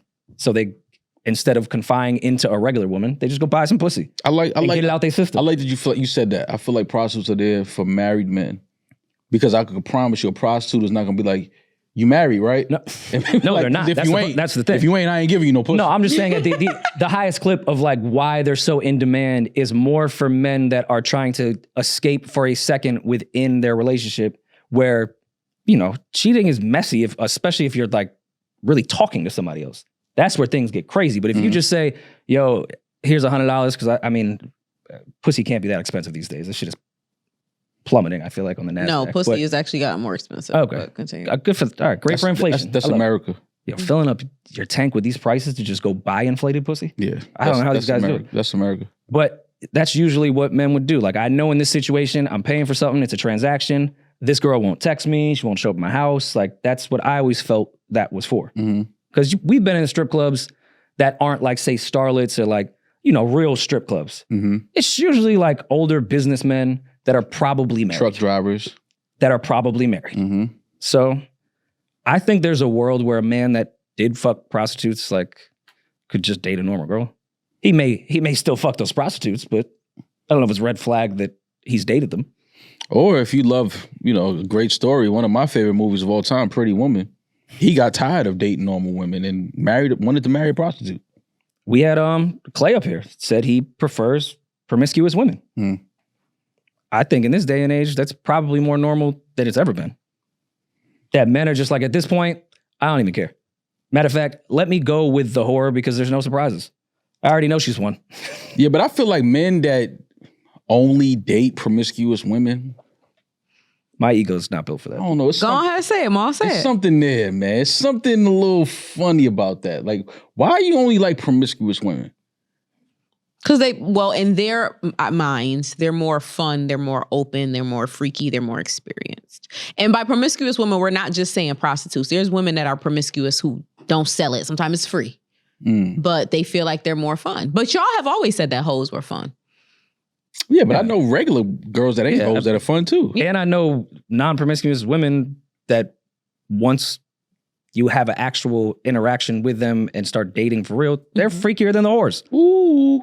Like, ooh. To me, it's more, I know where Maul's taking it, and I actually hope he lands that plane because I know what he's trying to say. I but know he's what not he is saying too. it. That's why I said it. But I also think those men are also sort of like lazy. Because it's easy, like, they're treating it more like a high and a dopamine shit. Like, they don't want to put work. There's no work or effort involved. Like, I'll go with promiscuous women because I know I could just be in like. Yeah, I had that phase where it was just like promiscuous women because they're not looking for nothing serious. They're not looking to be tied down in a relationship, which is fine. So this isn't a slut shaming thing. I think people should do whatever the fuck they want. But I mean, when you just like that's all you want. It's just like, yo, you all right? What you going through, man? What's up? Like, that's all you want to date is promiscuous women? Because I had a stage where I would date a lot of promiscuous women, but if I, in that moment, in that time, met a girl that was like a really good girl and was like, I would absolutely date her and be like, yo, I like her. Like, she's cool. Like, yeah, you would date her, but you wouldn't stop. Would you have been faithful to her? Or you would have just dated her and walked her everybody else? No, I was. It was a time where I was dating somebody seriously in my whole phase, if you want to call it that. Absolutely. Why you do that girl like that? Yeah. No, I didn't. No, I mean, I stopped. Should have told her the filthy ran through man that you were. Oh, no, she knew that. She knew. She knows she saved me. She I feel for that. She didn't even know she had community dick. That's crazy. No, she knew. It's all right though. Everybody had that. Nah, don't do that. We're not gonna say everybody. Nah. Knowing you got, not everybody. That's how you was raised. Nah, not everybody, but some women that shouldn't have. Absolutely. Knowing you got community dick is like, just why are you signing up for that stress? That's self-hate. Why are you Y'all want community dick though? I was about to say, let's not make this How much just a time man we got, thing. Josh? Yeah, women like community dick. They do like it. Yeah. They do like it, All but right. it's because I feel like women like it until you locked in, like you'll get until you get it and feel like you could stop it from being community dick and lock him down and have a family and have a house and home with him, and then you realize like, girl, ain't no changing him. Until you see just how bad it is, like until you see just how involved the nigga is in the community, like what the ties to the community are. President of Neighborhood Watch. That should have you crying, throwing up and shitting at the same time. Yeah. No, he's ghost in the last season. Yeah. Like, he's going for political status That nigga at this time. Daughter got killed, didn't cry. Side bitch got killed, went crazy. Like he's cutting ribbons in front of salons. Like he's that involved. Yeah. He's trying to clean up the community. Yeah, absolutely. But don't do that, because the same way we're shitting on men for going after the promiscuous women, because sometimes they can be more fun or easy. Don't act like women that are not even hoes have a phase where they go after community dick, because community dick's fun. You're going to go on a date at 6 o'clock and not get home until 4 a.m. You're going to go to 3-4 different spots. Community dick is fun. Peach, cut the baby D. There you go. Look at her face. Right. So you're going to have some of the best dates of your life with community dick. He know all the spots. He know the waitresses. It's not worth it. It's not worth it though. He got the city on lock. I mean, it's a fun moment, fun time. But y'all just getting in y'all feelings and y'all be like, yo, I just want him for myself, and he ain't, you know what I'm saying? He not ready to retire. That's all. You've definitely went out with the guy that called the promoter twin, but you got a section in a bottle and it was fun. I've never in my life went out with a man that called the promoter twin. Him and the promoter got their own secret handshake. Yeah. You walked in with him. Y'all make me look nasty. Walked in. Y'all make me look nasty. That's gross. Don't do that. Yeah. He community dick, but you on the riser at the Drake show. So y'all, God is still God is still working on me. God is watching us. I'm just saying. From a distance. Remember that? That was my shit in church. That was a lifetime ago. I don't even remember that person. Yeah, I'm sure. That was a whole entire I don't even like that. That didn't even happen. Did we help this young lady out at all? She left him. She said she left him, but no, baby, them was 2 red flags. It's two big red flags. Stay away from. Stay away from I've it. never read that book. Like, what is it really about? Don't look at me. I know like the history that like Hitler, he didn't write it, right? He was just like into it. That's like what sparked the idea. Oh, he just straight up wrote it? Wow, yeah, maybe he's a history buff. I've watched some Hitler documentaries. Why is that I watched Hunting I wouldn't Hitler. be mad. I would read But why is that a red flag? Yeah, I would read that. Yeah, Yeah, I'd be why is that a interested. red flag? Not to like be like, oh, this guy's making great points, but it's a very historical thing. Now, if I told you I'm reading that book and then you come over and the documentary is on, then it's like, all right, fam. Oh, you like, taking notes. Yeah, you all the way But here. there's Like, you- but yeah, I see it as a red flag where you'd have to ask a few questions like, Demaris, you have the garage code in my house. Let's say you just came in, didn't tell me, and I was upstairs like just watching Roots by myself. You'd have some questions. yeah. That's a long ass Like, yo, movie. That's, That movie 3 weeks long. Yeah, that movie with commercials. He watching it with commercials. oh my God. Yo, watching Roots with commercials. That shit is Law and Order at that point. And like historical, don't get me wrong, classic, but like, why are you watching this by yourself? Yeah. Like I gotta know why. What's going on? Yeah, what's happening? It could be innocent, Yeah, but nah, what's going on here? yeah. I need this questions. Definitely some questions. Or if like every time Teaching you them come over, modern I'm history. watching. Yo, look at the book, the overview on the Mein Kampf book. 81% like this book. See, And this is why Kanye said he's no longer anti-Semitic. exactly. He's such a hipster. He saw that 81 people He was liked like, it. nah, He's people like, I getting don't too like much it. into this anti-Semitism. Yeah, I don't like it. He always goes against the grain. Now that it's being popular, he's like, nah, I want to. Yeah, now that y'all like the Hail Hitler song, he like, man, nah, Nah, I'm cool. I'm off that. Yeah, we ain't doing that. I'm no off more. that.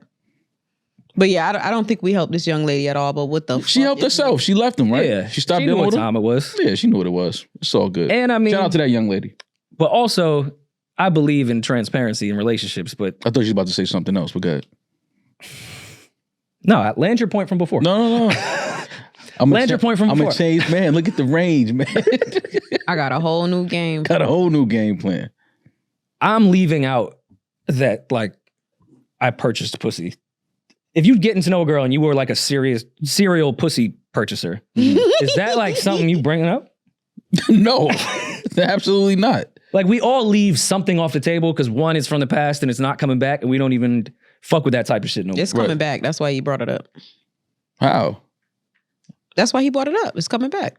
He know that that's something she probably would have had to encounter in their relationship. That's why he. How do you encounter His her? addiction to prostitutes? You bump into her at Starbucks, Yeah, one of the like- girls you pay for? No, he was dating a girl, and I think he wanted to test her waters, like test her temp to see if she was okay with him purchasing pussy. Because if she would have continued to date him, he probably would have continued to still purchase pussy. Oh no, that's different. I'm saying if Yeah, he but had he done it in the offered past that. and then She he's didn't just know here to that. be in a monogamous relationship and like with her, but in his past he's purchased pussy. Like Why would you even bring that yeah, up? I don't even know if You that's like shouldn't bring relevant. that up. You should. Yeah, like that's not a conversation piece. Like she asked you, yo, so what's for dinner tonight? But yo, you know I used to pay for pussy, right?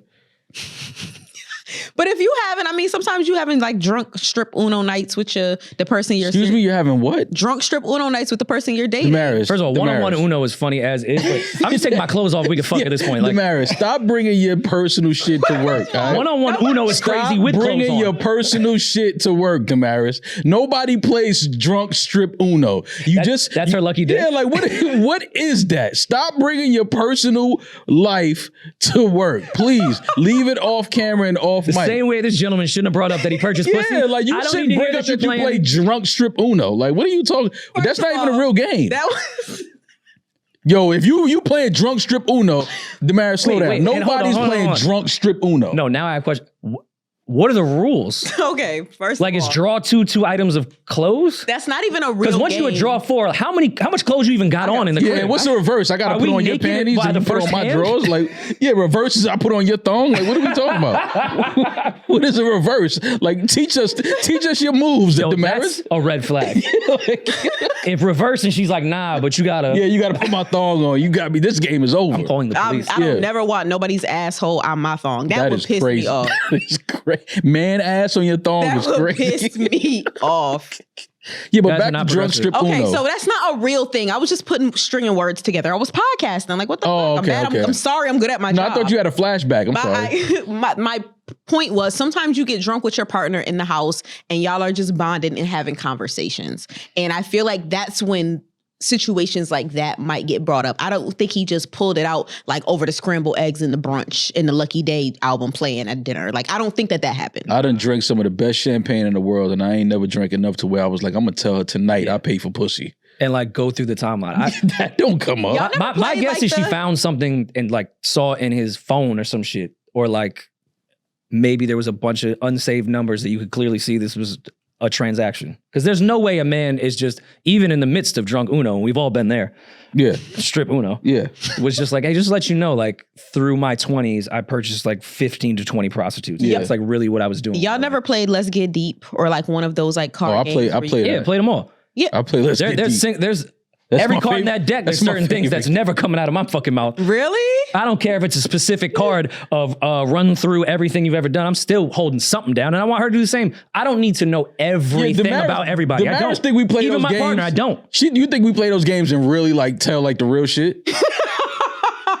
Demaris think we draw the card and be like, tell your And darkest that's secret, and we always really when tell you're the dark. doing like the beginning talking phases where you're still trying to give the better represent. Your can do partner it. for real, they already know everything about you. You're not going to play that game with somebody. I've played that game with somebody I was with for 4 years and learned more about them and they learned more about me. It wasn't like How many prostitutes? we said what? How many prostitutes? I don't think he's ever bought prostitutes. I don't think or we got did he? that. We didn't draw that card. A girl bought that game to we went out to dinner one night and she bought a card game. I wrong think with that's that? cool though. What's wrong I with thought that was stupid. I don't think I ever spoke to her after that. All right, as opposed to- Come on. Why the fuck are you bringing cards? If we in the crib, if it's like we chilling at the crib tonight, the game is on, we ordering some takeout, whatever.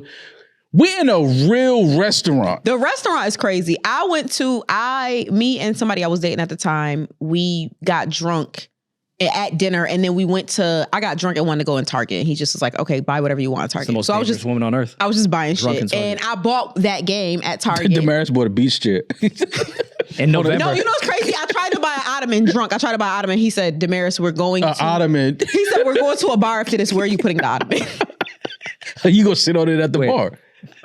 I was fucked up. Ottomans usually match what you have. Yeah. So you just bought like a stray. Yeah, I one tried off. to- I It was tried a to- one off. It was a one off I tried ottoman. to take an ottoman That's to like the buying Moxie. one Air Force One. Stupid. So, but we ended up going to the Moxie hotel rooftop and we were just chilling, having drinks on Oh, the you could have bought the couch. ottoman there. And nah, they would have tried to kept keep it. my That shit. shit Yeah. still be there. It matches the decor. I bought that game and I had bought it in my Target bag and we were playing it at the spot. Like, so I feel like dinner is extra, but at the bar, like at the lounge, I don't think that there's anything wrong with that. And we had bought the sexual one, so it was, Go home. yeah. You was at the Moxie stripping? No, you don't. It's not. Uno It's reverse? not a game where you do action. It's a game where you ask questions. Oh, okay. It's like a get to know you type thing. So Yeah, but Imagine, why? imagine somebody's trying to enjoy their after work drink at the Moxie bar and Demaris telling them their sexual fantasies. Like, can y'all go back to your room, please? Yeah, I just oh, and, you're boring. and the thing about that, the card game on a date is like that's almost like having somebody in your earpiece and have somebody feeding you the questions almost to ask me. I'm not mad at it. I mean, a first date, I think that would be odd. First date, that's crazy. First date, that's a red flag. Like I'm leaving. Yeah, first date, I would be creeped out. That's the woman that comes in not dating for you, dating for marriage. Yeah, Like, she don't care who it is, but I'm getting married. Yeah. I feel like that girl does that on the first date. absolutely. Like, get to know me before you want to know how many kids I'd like to have. 'Cause Right. clearly you're just here because you want that. Doesn't With your matter eggs what it is. cracked. Yeah. But I mean, I don't know. I'm with the card game shit. No, not me. So, Mar, what's your what do you do on dates? Like, what's your fucking Talk. date swag? Eat, drink. You talk have for a convers- living. Yeah, I talk on dates too. Okay. Have conversation. You know, have fun. Find shit to get into. Things like that. Just have Okay, good so if a time. girl told you nothing scripted. if a girl told you that she wanted to have I want a fun date. I don't want to do dinner and drinks. Like, I want to have fun. Where would you take her? If she wants to have a fun date, Mm-hmm. Strip club, prostitutes. I would probably take her to the projects, Facts. Never know what's gonna happen there. take the elevator to the roof, Mhm. and tell her to get out, and we're gonna race down. I'm gonna take the elevator to the lobby, and she take the staircase, and run down to the lobby and see who makes it first. Mo, I was being serious. Me too. You learn a lot about a girl with that. Yeah. You ever ran down a project staircase? Yes. You raced the elevator? No, I didn't race the elevator. Aha, there you go. Rory? I'm all right. I went up for the second date. Take her back to that same project. We both get in the elevator, and I scream corners, and I just see what she does. He wildin'. Don't pay him no mind, Demaris. I don't pay neither one of y'all motherfuckers mind. Like, what you don't think jumping somebody together would be a romantic second date? Like me and her just beat up another couple? Yeah, because you Like, learn if she could fight, if she could hold her own. Like, you got to see her fight movement, her fight game, what her fight game look like. I could see that being fun. And maybe it's a little too forward. All right, date 3, I think we could fight another couple. Date 3. Start a fight? Yeah. Yeah. I like that. Start a fight on date 3. But then it could get awkward. Because that could lead to us going home and having sex. Yeah, like if you could fight. It's a risk though. Like, what if you win and she loses? You're not turned on by a girl that could fight. What? I mean, I'm 35 now. He watches baddies. I'm watching baddies every week. I can't wait. Rock Sunday? solid watching it. Oh, next Sunday? The road goes crazy when he watches baddies. Baby D, you got us. I'm going to call you Sunday. Don't fucking call me. I'm calling you Sunday to make sure you watching baddies. You're not doing that. Shit. I'm calling you Sunday, baby D. No. We should all get on Zoom and watch it together. Last of Us comes on Sunday. Yeah, but right after that, it parlays into baddies. I'm also willing to record it and then we could watch it together on a Monday morning.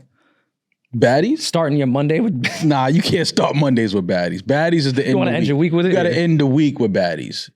Perfect Sunday night. Go to bed and just play. Maybe life isn't that bad. Like, that's what baddies makes you feel like after you watch it. Like, if he lose, I can't fuck him. But see, but that's the risk. I like that. There's a risk. If he lose, I can't do that. There's a risk to it. But lose how though? Like if he get put to sleep. If you hit back pockets, I can't. If you hit ground, I can't.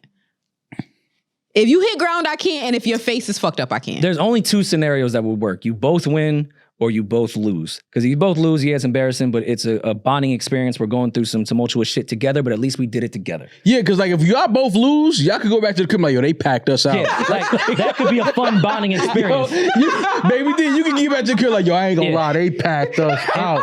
Like, and you can respect it. We fought a good fight, but maybe sipping paint is more our thing.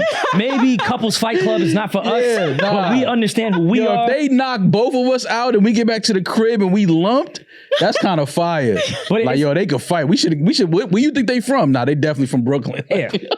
And it's cute. Like, remember in Love and Basketball when there was like icing each other's knees and shit? Like, that would be fun in bed. Yeah, pass me the witch hazel. But if one of y'all lose and one of y'all win, yeah, that's a long ride home. Did we get a ride home? We got how we got here. We got to get home. No, man. I feel like it's okay if she lose. Not me. Y'all speak for me. It's okay if she lose, but like if the man loses. Nah, but lose how? Like, how did she lose? Like, if she pulled your braids out, like what you expect me to do in the house? Like, I was supposed to sit there and act like I don't see that patch? Like what we doing here? It's like, yo, like you called your girl yet? The shop open at what time? Because she need to go. She need to fix that. Like lose how? Like, if a girl just catch you and it's like, okay, she caught you, but she can't wrench you though. Yeah, if she wrenched you to the point that we're sitting in the back of the Uber and your titties is out because she ripped your whole shirt off. Titties is out in the back of the Uber. And you just sitting in the Uber like this. And I got to stop and get you an NYPD t-shirt from the tourist shop.